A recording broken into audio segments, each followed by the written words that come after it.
They lied to us. For 2,000 years they lied and we believed them. Mary was never just the mother of Jesus.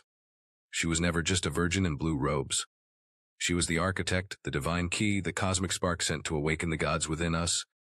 The church knew it. The ancient scrolls said it, but they buried her, they erased her power, they silenced the Queen of Light to keep humanity in spiritual chains, but now her voice is rising again. Across the world her presence is being felt in dreams, in visions, in forgotten cathedrals that vibrate with her name. She's not returning to reign in silence, she's returning to burn through the lies and remind us who we truly are. And if you're hearing this right now, you're not just a viewer, you're one of the chosen. You remember, even if the world tried to make you forget, hit subscribe. Stand with the awakened, because what's coming isn't just a story, it's revelation, and the mother remembers, so do you. You've been lied to for 2,000 years, but the deception ends now. Mary, yes, that Mary was not a passive, obedient servant of divine fate. She was the orchestrator, the architect, the chosen conduit. Not merely because of virtue, but because her soul carried the code of creation itself. Before Genesis was ever spoken into existence, her name was etched into the very matrix of reality, not as a mother, but as a living flame of divine intelligence. She was not an accessory to the plan of salvation, she was the plan, and they buried her. They buried her truth beneath dogma, politics, and centuries of fear. The early church fathers knew, don't let them fool you, they knew. They sat in candlelit councils, poring over scrolls, debating scripture, deciding which pieces of divine truth were safe enough to share, and which ones would shatter the entire illusion. Mary was never meant to be just a name on a nativity scene. Her presence threatened to upend the patriarchal architecture of empire. Her influence, if revealed, would eclipse the apostles themselves. A woman who communed directly with angels, a woman whose very womb had prepared by celestial frequencies. No, that wouldn't do, not in an empire built by swords and creeds, so they erased her first subtly, then surgically. When the Council of Nicaea convened in 325 AD, it wasn't just the divinity of Christ that was codified, it was the containment of Mary. Her divine consciousness, her spiritual authority, her teachings, all redacted, edited, or dismissed as unessential. The Holy Mother was stripped of her voice, her power dissolved in official scripture. What remained was a faint echo, a silhouette cloaked in mystery and silence. Open any Bible today and you'll find her name, but barely. You'll read about her journey to Bethlehem, her quiet strength at the crucifixion, her obedient yes to the angel Gabriel, and yet, for the woman who birthed the single most transformative force in human history, she's a ghost in the narrative. No detailed teachings, no recorded prayers, no words of power. Just a figure to be revered and forgotten, a woman with a halo. That silence is not an oversight, it's a cover-up. Even the title Virgin was never about biology, that's the great mistranslation. Parthenos was never meant to signify physical untouchedness. It denoted something much greater, a high initiate, a priestess of sacred mystery. Mary was the culmination of divine preparation. She had walked through fire, spiritually, energetically, cosmically, long before Gabriel's wings stirred the air. Her purity was not a flesh, but a frequency. The truth is, the earliest followers of the way, the Essenes, the mystics, the Gnostics, held Mary as a vessel of Sophia, the divine wisdom. They wrote about her with awe, they recorded her visions, they chronicled her as a seer, a teacher, a prophet. The Nag Hammadi texts confirm this, buried for centuries in Egyptian sands until they could no longer be hidden. And what did the church do with these writings? They burned them, declared them heretical, labeled those who followed her truth as enemies of the cross. The demonization of the feminine was not a mistake, the strategy. Goddesses became demons, prophetesses became witches, seers became seductresses. The sacred feminine was severed at the root. Mary, the ultimate threat, was recast as quiet, soft, and harmless. They took the Queen of Light and turned her into a statue that couldn't speak. Even her images were manipulated. The earliest icons show her enthroned, radiating, hand raised in blessing, equal to Christ, but over time her gaze was lowered, her power dimmed, her identity repackaged. First the Queen of Heaven, then the meek handmaiden, finally the pedestalized mother with no voice of her own, but the truth was never fully lost. It lived underground in symbols carved into the ceilings of cathedrals, in the sacred geometry of stained glass windows, in the secret teachings of the Rosicrucians and the Templars, who risked everything to preserve the fragments of her light. The Vatican knew. Popes whispered her name in chambers of marble and gold, afraid to speak her truth aloud, and now the veil is lifting.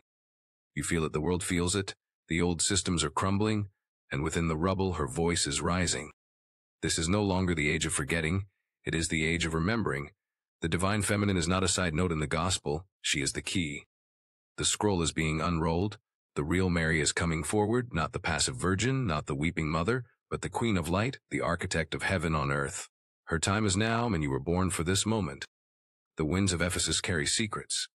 The ruins are older than their stones, and beneath their cracked foundation sleeps a truth so radiant it had to be buried, not by time, but by fear. It was in 1949, just outside the Temple of Artemis, where a rogue archaeologist, long disillusioned with Vatican control over ancient findings, unearthed a small, sealed chamber beneath layers of limestone and volcanic ash. What he found changed everything. A single cylindrical cased, metallic, glowing faintly in moonlight and possibly unblemished, rested in the center of a crypt lined with protective sigils. It hummed when touched, it rejected all tools, and when it finally opened, it did not reveal a document, it revealed a scroll, a living manuscript, a message sealed in gold and prophecy. It was unlike any scroll ever seen. Its texture was not papyrus, nor vellum, nor silk, but something in between light and matter, and the symbols on it not Greek, not Aramaic, not even Hebrew. They danced when looked at directly. Scholars called it gibberish. Linguists said it was pictographic nonsense, but it wasn't nonsense. It was heaven's script, a sacred language known only to those whose spirits bore the seal of divine memory. The Vatican knew what it was. That's why they sent agents. That's why the scroll vanished by 1957. The official record says nothing, but those within the walls of the Vatican archives of a document labeled non-doctrinal MN 557A. That scroll was locked beneath the Archivum Secretum Vaticanum, deeper than Galileo's notes, deeper than the index of prohibited books, deeper than anything allowed to breathe under heaven's sun. But before it was sealed away, one thing leaked. A single glyph. A photo snapped in secret, smuggled out through a journalist with ties to a mystical order. That single image spread like wildfire through the underground network of scholars, visionaries, and star seeds. What they saw wasn't just language, was a frequency. People reported dreams, activations, memories, tears, light. It awakened something in the soul that could not be named. Why? Because this was not just a scroll, it was a direct communication from Mary herself. The scroll begins with her voice, unmistakable, eternal. To those who remember, I write, I am not myth, I am not shadow, I am seed, and the harvest comes. From there it unfolds like thunder wrapped in silk, apocalyptic visions not of wrath but of remembrance, cities falling not to war, but to awakening, institutions trembling, books burning, altars cracked, and rising from the ashes, not chaos but her. She reveals the truth behind the virgin birth. It was not merely divine intervention, it was a sacred, preordained union between two beings of light. She and Yeshua were not just human vessels, they were co-created as cosmic flames split in two. Their union was not sexual, it was celestial, a fusion of codes, frequencies, and divine harmonics performed under sacred geometry at a moment when the earth's vibrational field aligned with the gate of Sirius. Jesus did not come through her, he came with her. This was not birth, it was a cosmic operation, but the most shocking part wasn't even that. It was the star map. Embedded within the scroll, concealed between the layers of encoded symbols, was a cartography of the heavens, markings pointing to Sirius, Orion's belt, and the Pleiades coordinates, alignments, not myths. Not metaphors, lineage. Mary was not solely of this earth, she carried blood, or light from a realm humanity has forgotten, though every ancient civilization once knew it by name. Her DNA held a resonance untouched by entropy, her womb a living temple built to awaken the divine blueprint in humanity. The scroll is not just historical, it is instructional. Within its lines are hymns of vibration, phrases that, when spoken aloud in the correct frequency, cause the pineal gland to pulse, codes that activate memory, meditations that unlock what modern science calls junk DNA, but the scroll does not call it junk. It calls it dormant light. And it speaks directly to those who carry her resonance, the children of the mother. It tells them how to awaken, how to reclaim their vision, how to step into their role in the great remembering. But it also carries a warning: a war is coming, not of bombs or borders, but of memory, a war where the battlefield is the mind and the enemy is forgetfulness. The scroll declares, you shall not fear fire or sword. You shall fear amnesia, for they will make you forget who you are, and when you forget the mother, you forget the light. The suppression of the feminine wasn't political, it was just strategic. The removal of the queen removed the key to our collective identity, and in that forgetting, humanity became enslaved. But the scroll's final line is its most haunting and most hopeful. When the clock strikes twice beneath the dome of gold, I shall rise again. They don't want you to know this, but the dome of gold, that's the Vatican, that's Jerusalem, that's the global citadel of control, and the clock, it's already ticking. Before Mary was a mother, she was a radiant, living oracle hidden in plain sight, encoded in bloodlines, whispered in visions, and veiled by empires too afraid to utter her full truth. She was not born into obscurity, she was place-planted, selected by divine counsels beyond Earth's veil, and positioned into the sacred geometry of prophecy. By the age of 7, her life as a mortal child ended and her life as a cosmic initiate began. She was taken, not stolen, not abducted, but chosen by emissaries of the ancient Egyptian priestesshood and brought in secret to the temple of Isis. Hidden beneath the shifting sands of time, and guarded by codes that only the pure could pass, this temple was no mere place of worship. It was a stargate, a school of light, a sanctuary where the divine feminine was not just honored, it was activated. There, Mary learned not religion but resonance. Sacred geometry was her first language, the symphony of creation itself. She walked barefoot across cosmic patterns inscribed in gold, each one unlocking deeper layers of awareness. She memorized the golden ratio not to calculate but to become it. Sound resonance followed, chants and tones that could lift stones, heal wounds, and open dimensional portals. Energy healing was not an alternative practice, it was a divine right, cosmic alchemy.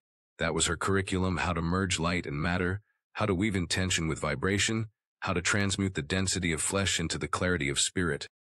The priestesses called her the flame bearer. They saw the mark before she did, the spiral of light in her aura that no mortal fire could extinguish.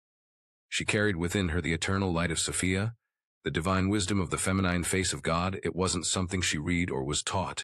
It awakened in her, and when it did, the temple shook not from fear but from joy. The prophecy was in motion. Mary didn't merely study angels, she knew them. Gabriel did not appear to her once with a message. He had been with her from the beginning, not a winged emissary with trumpets and scrolls, but a radiant being of crystalline intelligence, guiding her through initiations that would prepare her for a destiny unlike any other. He trained her to pierce veils, to hear beyond hearing, to hold light within her physical vessel. She could not just see angels, she was one, cloaked in human form, but vibrating with celestial frequency. Her body, too, was made ready through sacred rites of purity, not chastity but energetic refinement. She was aligned to the frequency of Source itself. Her cells were tuned like strings on a harp of heaven. Her blood was charged. Her womb, the most sacred temple of all, became a crystalline chamber able to receive the divine seed, not through intercourse but through vibrational convergence. Only a vessel of such purity encoded with light could birth the Christ frequency. Her most sacred initiation was the Star Communion. This was not myth, this was science beyond our era. Beneath a sky aligned with Sirius and Orion, she underwent the most sacred rite of all. A column of light, visible only to those trained in the higher senses, descended upon her from the stars. This was no metaphor. It was a transmission, a download of codes from realms that seeded life itself. When the ritual was complete, she no longer belonged to one world. She was a bridge, earth to heaven, human to angelic, time to eternity. Mary possessed knowledge forbidden to men, forbidden not by God but by institutions that feared the power of the unbound feminine. She knew how to bend time to access memory streams outside linear sequence. She could channel divine intelligence without effort. She knew how to call souls into incarnation, how to reweave the karmic threads of the lost, how to speak words that would awaken sleeping gods inside human flesh. She was not magic, she was mastery. Her mission was never limited to birthing Jesus. He was the catalyst, she was the source. Her presence was meant to awaken a planet long buried under patriarchal programming. She came to reintroduce the world to the mother, the creative, nurturing, wild, wise, and fiercely loving face of God. Every miracle Jesus performed, she had already known, she had already taught. He did not come to replace her, he came to reveal her. The red robes worn by the Magdalene order, sacred priestesses of wisdom and power, were hers first. She was their founder, their mother, their high priestess, trained not to serve in silence, but to protect and disseminate the teachings of the sacred flame. These teachings were outlawed, buried, renamed as heresy, but the flame could not be extinguished, and so we come to the sacred truth. Mary's journey was not an anomaly. It was a blueprint, a map for every soul who carries the sacred feminine lineage.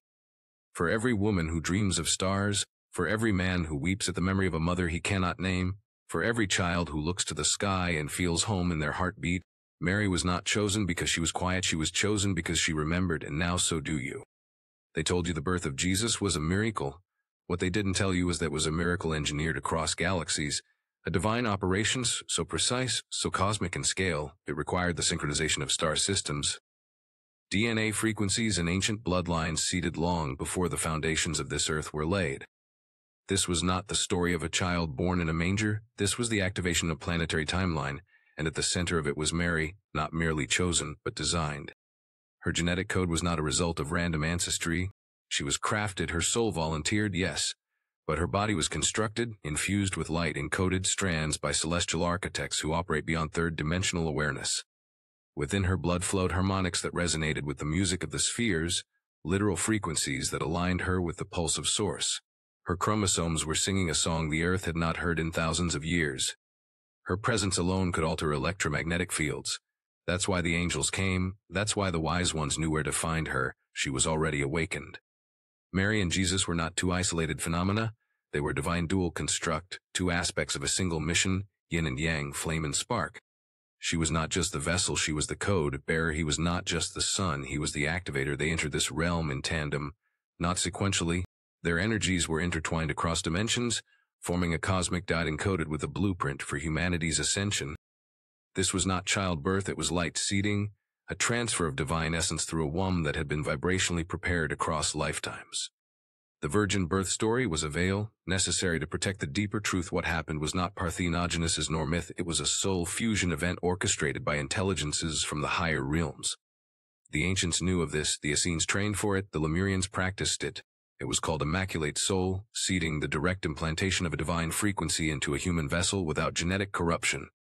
Mary's womb was the ark, not of wood but of living light, a crystalline chamber encoded to carry the Christ code, a multidimensional data stream of pure source awareness.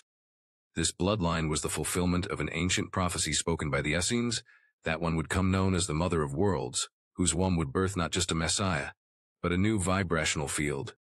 And from her would come the Son of the Suns, a being who could embody the solar logos, the divine intelligence of the central sun, but it would not end with them. This lineage was not a climax, it was a beginning. After the crucifixion and after Mary Magdalene's escape to Gaul, the bloodline continued, not through royalty but through priestesses, silent ones, hidden ones, carriers of the flame. They knew who they were trained in secret, passed from temple to cave, from mystery school to monastery. Some bore children, others bore knowledge. The Magdalene line spread through southern France into the hills of Scotland, through the Celtic Druidic circles, and beyond. They moved like whispers, untraceable but undeniable. The church knew and they panicked. To admit the existence of this bloodline would be to dismantle the foundation of ecclesiastical control. If divinity could be inherited, if sacred power could be transmitted outside the hierarchy, then what was the purpose of the priesthood? What need for popes and councils? And so they declared war, not a war of swords but of silence. They declared the bloodlines heretical, they killed, they erased, they buried every trace, but not all was lost. In the 1980s, skeletal remains found in a hidden crypt in southern France, believed by some to belong to Mary Magdalene, underwent unauthorized testing by a rogue geneticist. What he found shook his understanding of biology. The DNA carried anomalies, protein structures that responded to light, molecules that behaved differently under harmonic resonance. He called it reactive luminogenesis, the Vatican called it blasphemy. The lab was shut down, the samples vanished, and yet traces remain. Today they're children born with vision beyond this world, healers who transmit energy through a glance, artists who channel geometry they've never studied. These are not anomalies, they are echoes, fractals of Mary's blood still moving through the earth, waking up. Her resonance enables miracles, her frequency opens portals, her essence still shines in you and others, in the very breath of this planet. But with this light comes a warning: when the blood of the mother awakens, the false kingdom shall fall. It is written. It is unfolding because this is not just history, it is now. The greatest spiritual crime in human history was not a war, not a mask, a crusade, it was the systematic erasure of the feminine face of God. It was the silencing of Mary, the distortion of her image, the suppression of her power, and the rewriting of Scripture to serve not spirit but structure. You were never meant to believe she mattered, you were programmed to revere her silence, but her silence was engineered. In the earliest centuries of Christianity, followers of the Way did not separate Christ from Mary. They were co-luminaries, two poles of divine light, masculine and feminine, action and creation, logos and wisdom. She was not simply the mother of Jesus, she was the embodiment of the divine feminine itself. The early text spoke of her wisdom, her strength, her leadership. But that vision was short-lived. Empire had no room for balance. In 325 AD, the Council of Nicaea marked the beginning of a theological purge. It was not just a gathering of spiritual leaders, it was a political operation. Under the shadow of Constantine, sacred texts were edited, darkened, or destroyed. All references to feminine divinity were stripped from sacred writings. The balance was shattered. What remained was a sanitized gospel stripped of its cosmic duality. Designed to elevate one gender, One voice, one path to the divine. They excluded stories of women, the power of the feminine, the wisdom of Sophia. Gone was the Gospel of Mary Magdalene, in which the risen Christ speaks to her alone and names her as a spiritual equal. Gone were the Sophia teachings, the wisdom traditions of the feminine aspect of God. These weren't just excluded, they were burned, libraries torched, scrolls declared blasphemous, temples destroyed. The fire wasn't just of paper, it was of memory. Pagan goddesses, once revered as symbols of nature, fertility, and cosmic harmony, were turned into demons and seductresses. Ishtar became a harlot, Lilith, a monster. Even the symbolic mother was blamed, cast as the source of sin. Meanwhile, Mary, the Holy Mother, was stripped of her fire and transformed into a soft, passive figure of obedience, quiet and meek. They did not elevate her, they diminished her. The Church gave you a false dichotomy or harlot, no in-between, no sacred feminine power, no embodied divinity. The feminine was permitted only as pure and voiceless or dangerous and damned. Mary, the most powerful spiritual figure, was reduced to a submissive vessel.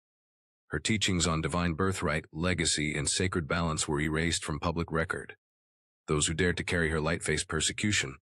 Nuns who levitated in prayer were labeled possessed. Female mystics who healed with touch were called witches. Women who dreamed of visions were drowned or burned. This wasn't fear, it was control. For centuries, the Church declared war on the feminine, not just in women but in humanity itself.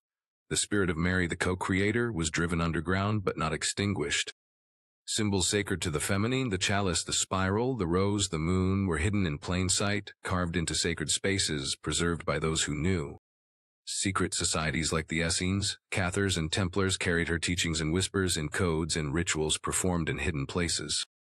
Her flame continued in silence. Marian apparitions, like those at Lourdes, Fatima, and Medjugorje, were filtered through control, their messages softened, their warnings muted. The Divine Mother appears, but is not permitted to speak freely, her voice dulled. The Church could not stop her presence, but they could temper her power until now. The veil is tearing, the flame is rising. Women are awakening, men are rebalancing, children dream her name. This is not the return of a figure, it's the reactivation of a divine frequency. The feminine is not about gender, it's about sacred force, compassion, intuition, creation. Those carrying her flame reclaim gifts, clairvoyance, healing, prophecy, artistry. For ages suppressed, these gifts now bloom, the garden is revealed. Sacred sites globally awaken, Charters, Rennes, Li Chetu, Mount Shasta pyramids sing. These sites align with the Queen's frequency, her return stirs the grids. A new gospel is written, not on scrolls, but in hearts, uncensored, eternal. Spoken in music, dance, dream visions, it needs no clergy, only presence. Religious structures tremble at revelation, not rebellion, people remember. Gatekeepers lose keys, masses seek communion, not intercession with the divine. Doctrines crack, dogmas dissolve, from ashes rises clarity, balance restored. The sacred dance of masculine and feminine, Christ and Sophia, unfolds now. Mary was not from here, that's not poetic, it's fact. She wasn't born of this world as taught. Her soul came from stars, where time bends, light is thought, form is frequency. The Ephesus scroll buried in gold confirms her origins are celestial, orchestrated by councils watching Earth since its first breath. Egyptian star maps at Dendor and Edfu highlight Pleiades and Sirius, seats of the Mother's soul stream's origins. Ancients mapped heavens, knowing who came. Mary was seated into a designed body. Not reincarnated, but a celestial walk-in consciousness inserted into a virgin host aligned by high frequency. A sacred override, soul infusion by cosmic midwives, architects of light. Immaculate conception meant presence of source, not absence of sin. Mary was the frequency, a living interface between God and creation. Her vibrational signature clashed with Earth's density, causing miracles, triggering visions. An energetic anomaly, a dimensional node, reality bent around her. The scroll calls her arrival the descent of light, timed with a rare planetary alignment, portal opened through Sinai. Her dreams were transmissions, akashic downloads, interstellar council talks. While others played, she decoded star symbols, her mind a divine beacon. Jesus was part of her celestial operation, not just her child, but counterpart. His mission began with her light. She taught him to remember, to command. Her wisdom was recall, not study. She challenged elders as a child. Her consciousness spanned dimensions, accessing creation's source code. Her DNA held Stargate sequences, enabling travel beyond time. She taught in heavenly realms, trained Christ in celestial remembrance. Not as student, but initiator, she awakened gods within us. You're part of her mission, her light pulses in your soul. Her time has come. The veil is lifting. The scroll has been read, and now, Across every continent, every sacred site, every soul that remembers, the Queen of Light rises. No longer a statue in a stained glass window. No longer the silent figure in nativity scenes. Mary is returning, not as myth, not as memory, but as motion, as living consciousness, as awakened flame. It began when the forbidden scroll was unveiled, not publicly, but energetically. When the codes contained within it were spoken aloud, a pulse traveled across the planet, subtle, instant, unstoppable. Those who carry her legacy in their soul DNA, the descendants, the initiates, the quiet ones who always felt different, they felt it. Some wept and didn't know why, some dreamed in languages they never studied, others saw her face, not the Mary of paintings, but the radiant mother of cosmic light, eyes like stars, voice like thunder, wrapped in silk. They didn't read the scroll, they remembered it. Mary's energy is no longer confined to churches or cathedrals. She walks through dimensions into the dreams of children, the meditations of mystics, the prayers of grandmothers. Her presence is felt in synchronicities, symbols, and sudden awakenings. She no longer seeks permission. Her consciousness is streaming through the grid of the earth, through the breath of the awakened, through the vibration of the heart, and everywhere she touches, old systems crack. Women and men alike are rising not as soldiers, but as sovereigns. The divine feminine is not about gender, it is about force. It is about the return of compassion, intuition, creativity, and sacred knowing. The ones who carry her flame are reclaiming their gifts: clairvoyance, healing, prophecy, sacred artistry. For centuries these abilities were suppressed, feared, punished, but now they are blooming. The garden is no longer hidden. Sacred sites around the globe, dormant for generations, are activating. Chartres Cathedral vibrates with unseen light. The caves of Rennes Lichitu hum beneath the earth. Mount Shasta glows in the dreams of travelers. The pyramids sing again. These places were not random, they were built in alignment with the Queen's frequency, and now her return stirs the grids, her voice reawakens the stones. A new gospel is being written, not on scrolls or tablets, but in the chambers of the heart. It cannot be canonized, edited, or erased. It is the gospel of remembrance, a divine transmission that flows when one's soul aligns with truth. This gospel is being spoken in music and dance, in dreams and visions. It requires no clergy, no temple, only presence, only love, only courage to say, I remember the mother. Religious institutions tremble not because of rebellion, but because of revelation. The people are remembering who they are. The gatekeepers no longer hold the keys. The masses seek not intercession, but communion with God, with the divine feminine, with the source within. Doctrines are cracking, dogmas are dissolving, and from the ashes rises not chaos but clarity. This is not about replacing the masculine, this is about restoring balance. The sacred dance of masculine and feminine, Christ and Sophia, father and mother, it is happening now inside you, inside us all. Mary's final prophecy in the scroll spoke of a war, not of bombs or fire, but of memory. A war for the soul's right to remember, to recall its origin, to reclaim its light. The greatest weapon against the mother was amnesia, but now the memory is returning. The scroll said, they will make you forget, but when you remember, the spell is broken, and the false kingdom will fall, and indeed it is falling. The children of Mary are waking up, starseeds, indigos, light workers, the ones who always knew there was more. The ones who looked at the world and asked, why does it feel like something's missing? Now they know what was missing was the mother, her voice, her flame, her power. They are stepping forward not to fight, but to heal, not to conquer, but to restore. They are artists, teachers, healers, warriors of light, carriers of the new gospel. The Queen has returned, not to reign in silence, not to bow in submission, but to illuminate the world with the fire of divine memory. Her crown is not gold, it is light. Her throne is not built by man, it is anchored in the awakened heart. And you, yes, you are part of this return. The age of forgetting is over. The mother remembers, and so do you.